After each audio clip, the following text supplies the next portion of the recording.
Assalamualaikum warahmatullahi wabarakatuh. Halo semuanya, kembali lagi di acaranya AMSA. Ada podcast AMSA di sini. Dengan saya Kuratu Aini dan ada narasumber kita di sini. Mungkin dokter bisa perkenalan. Nama saya Dr. Waode Anissa Wahid, bisa dipanggil Dr. Anissa atau Dr. Ica. Saya juga di sini anak AMSA dulu tahun 2012. Kemudian saya pernah juga menjadi perwakilan AMSA Unismu di AMSA Indonesia, bagian exchange program. Jadi narasumber kita termaksud anak AMSA dulu. Iya, anak aktif AMSA. Masya Allah. Nah, jadi kita ada podcast AMSA nih di sini. Seperti biasa, podcast AMSA itu membahas topik-topik yang menarik, pastinya tidak keluar dari ranah kedokteran dan kesehatan. Betul. Nah, kali ini dok, kita akan bahas topik yang sangat menarik, yaitu BIAN. Mungkin saya mendengar BIAN, atau teman-teman semua yang mendengar kata BIAN itu malah mikirnya pemeran BIAN, dok. Oke, atau nama orang BIAN yang ada di film, di series. Iya. Tapi kita lagi nggak bahas orang atau Mas BIAN yang lagi viral nih. Tapi kita lagi bahas BIAN. Bulan Imunisasi Anak Nasional. Nah, gimana tuh dok? Apa sih itu BIAN? Jadi di sini saya mau jelasin ke teman-teman semua atau siapapun yang melihat, misalnya ibu-ibu muda yang atau apa sih BIAN itu. Jadi tahun 2022 ini ada disebut dengan istilah BIAN, Bulan Imunisasi Anak Nasional 2022 sebenarnya. 2022? Ya, karena kenapa ini timbul, ada background story-nya. Jadi kan kemarin itu tahun 2019 sampai tahun 2001 kan itu lagi tinggi-tingginya COVID. Sehingga banyak ibu-ibu atau banyak keluarga yang takut keluar rumah karena kan banyak lockdown. Artinya ada pembatasan. Ya, ada pembatasan kegiatan yang membuat untuk timbul keramaian. Jadi salah satunya itu adalah imunisasi. Karena imunisasi itu kan artinya ke puskesmas atau ke rumah sakit yang menimbulkan keramaian. Sehingga banyak anak-anak yang masa imunisasinya itu terlewat. Gara-gara COVID ini. Iya, gara-gara COVID. Jadi banyaklah ibu-ibu karena saking takutnya pergi rumah sakit, pergi puskesmas, jadi bilang, anak saya enggak usah vaksin dulu nanti. Jadi karena adanya penurunan cakupan imunisasi, sampai pemerintah khususnya spesialis anak yang IDAI, Ikatan Dokter Anak Indonesia itu membuat solusi bahwa kita ada dikatakan ada program kejar imunisasi bagi anak-anak yang ketinggalan. Telat. Yang telat. Jadi seperti itu background story sebenarnya sampai timbul BIAN itu. Tuh, nah kita udah pada tahu nih itu apa itu BIAN. Nah, tujuan dari BIAN itu gimana dong? Tujuannya tadi artinya ada catch up. Artinya jika ada anak-anak yang telat imunisasi itu diburu. Karena kan imunisasi itu penting ya untuk kekebalan tubuh anak-anak. Gitu. Nah, udah pada tahu tentang BIAN. Nah, saya ingin tanya nih dok, di kampung saya juga itu sangat terkenal tentang imunisasi. Tapi ibu-ibu di rumah tuh malah menyepelekan istilahnya. Katanya kesehatan anak itu bukan tergantung imunisasi, tergantung penjagaan dan perawatan dari orang tuanya. Dari dokter gimana? Apakah anak yang belum imunisasi itu rawan atau gimana? Jadi begini, mungkin di sini banyak yang belum paham. Boleh tadi dikatakan bahwa menjaga anak dan lain, tapi itu penjagaan dari luar. Bagaimana dengan penjagaan dari dalam tubuh? Dari dalam tubuh. Kita misalnya pergi sekolah, misalnya kita dikasih makan yang sehat, dikasih sarapan, makan sayur dan lain-lain, tapi pas di sekolah siapa yang bisa jaga anak kan makan jajan, makan pentolan, bakso dan lain-lain. Apalagi nggak ada yang lihat. Nggak ada yang lihat. Nah, seperti itu juga dengan imunisasi. Kita boleh jaga, tapi itu sisinya outsider. Bagaimana dengan inside kan di dalam? Jadi imunisasi itu dia gunanya untuk meningkatkan kekebalan tubuh anak khususnya. Ya, saya sangkutkan juga dengan program BIAN ini. Program BIAN tahun 2022 ini nanti dibagi dalam 2 tahap. Dalam 2 tahap pengerjaan. Jadi tahap pertama itu dimulai bulan kemarin, bulan Mei. Sekarang kan Juni, bulan Mei 2022. Baru, jadi ini program baru sekali. Jadi pas AMSA ini hubungi saya, kontak untuk cari tentang BIAN. Menarik sebenarnya karena ini masalah nasional. Artinya banyak ibu-ibu yang lihat ini atau mungkin yang nonton podcast sekarang punya adik ya, atau mamanya mungkin lupa adik belum diimunisasi atau punya kemenakan. Nah, ini penting karena mulai bulan kemarin, bulan Mei 2022 itu baru tahap 1. Nah, diadakan serentak di pulau-pulau besar. Yang mulai itu Pulau Sumatera, Kalimantan, Sulawesi, Nusa Tenggara, Maluku, Papua. Jawa belum? Jawa nanti Agustus, dia tahap 2. Jadi untuk Jawa dan Bali itu nanti di bulan Agustus 2022. Jadi kita ini Sulawesi jadi pengejaran sekarang. Jadi pemburuan siapa-siapa yang belum imunisasi.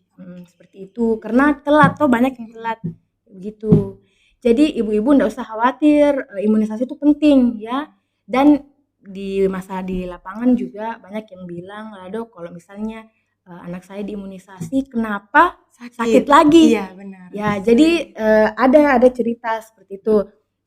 Diimunisasi itu artinya kan bayi itu imunnya masih 0, anggaplah 0 ya. Kemudian diberi imunisasi itu yang dikasih masuk virus yang dilemahkan. Ya, virus yang dilemahkan. Nah, bukan bakteri ya, virus yang dilemahkan. Sekali lagi. Kenapa virus? Karena virus itu yang paling cepat untuk menyerang manusia ketika imun turun. Seperti sekarang lagi musim pancaroba kan, ada tiba-tiba meriang, flu, batuk, demam, itu kalau misalnya baru 1-3 hari awal itu infeksi virus. Ini saya ajar baru infeksi virus. Ketika lebih dari 3 hari, kemudian misal ada batuknya sudah mulai berlendir, warna macam-macam, kuning, hijau, itu sudah pasti bakteri. Baru boleh dimainkan antibiotik. Seperti itu. Jadi kalau masih awal, itu artinya virus. Mengapa di vaksin itu virus? Karena dia paling mudah menginfeksi ketika imun awal manusia itu turun. Seperti COVID tuh, waktu COVID kan pasti apa yang paling pertama? Tingkatkan imun. Bukan serang antibiotik tuh, karena dia virus.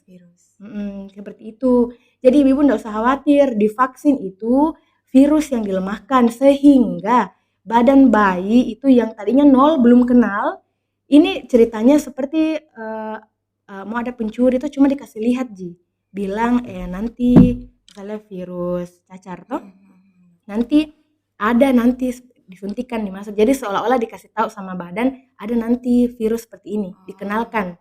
Pengenalan. Jadi vaksin itu seperti pengenalan. Jadi tubuh itu diajar kenali kok ini nanti kalau misalnya sudah besar ada muncul kayak begini bisa kok lawan.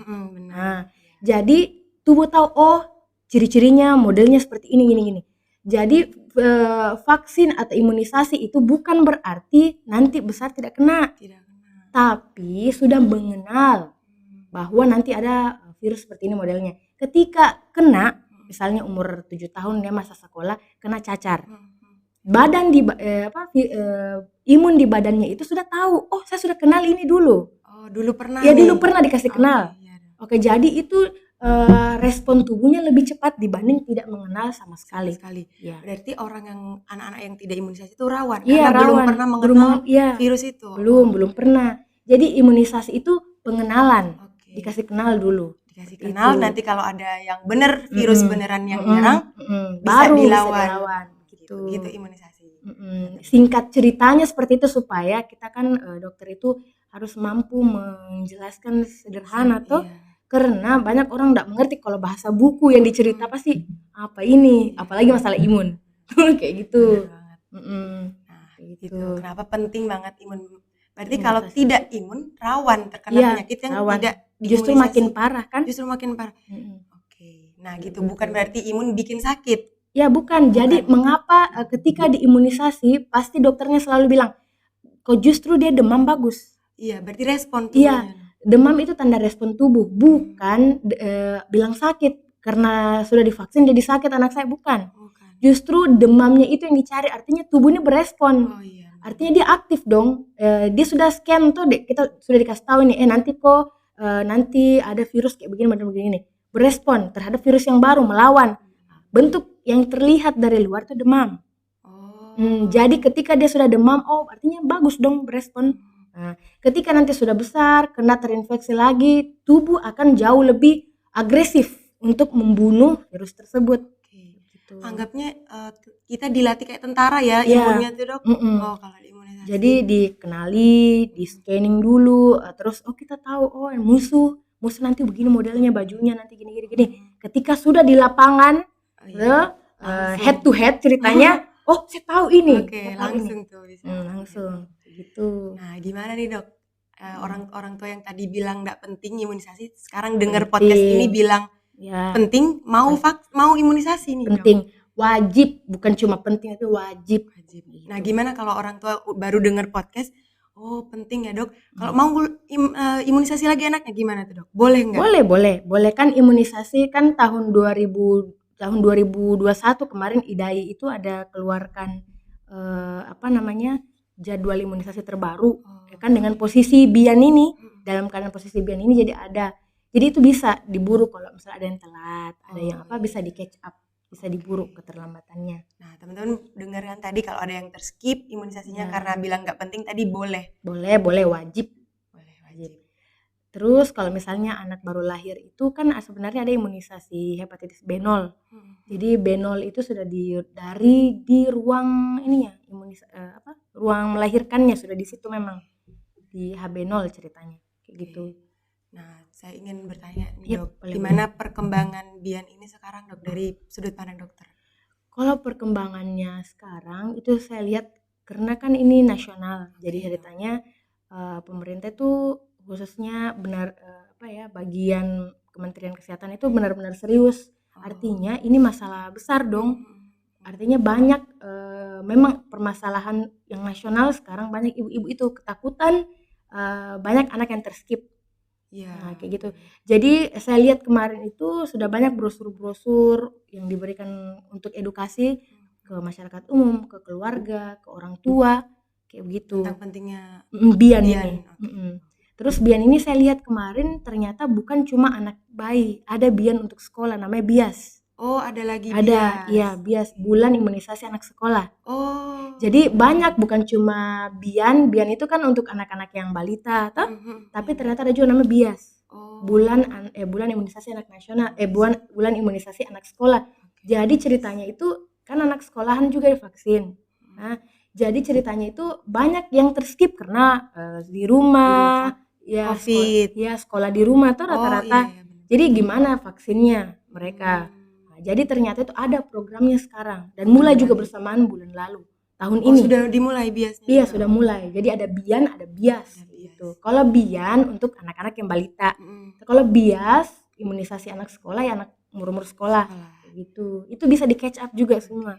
Nah, itu sangat informatif sekali dari dokter. Nah Dok, untuk pelaksanaan bian ini sendiri pasti tidak lepas dari kader-kader. Nah, gimana tuh Dok, dari dokter sendiri harapannya untuk kader supaya menunjang nih pelaksanaan dari bian ini? Kalau menurut saya, karena saya kan juga dulu tugas di puskesmas, jadi kader itu penting, sangat penting, karena kader itu dia ujung tombaknya hubungan antara nakes, tenaga kesehatan dengan masyarakat umum. Jadi kader itu apa sebenarnya? Kader itu tadi ujung tombak. Jadi dia perantara nakes dengan masyarakat. Kan tidak mungkin perawat atau bidan yang sibuk di rumah sakit atau di puskesmas mau turun lapangan cari di lorong-lorong keluarga, kan?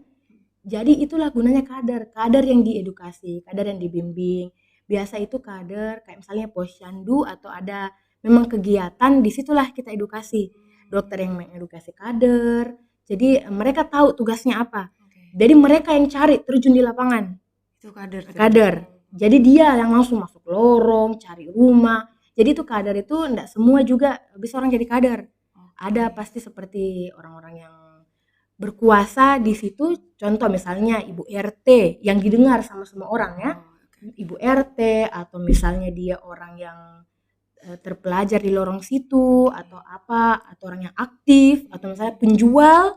Bisa tuh. Iya, penjual. Misalnya penjual yang yang aktif istilahnya, yang banyak teman, yang banyak ini nih.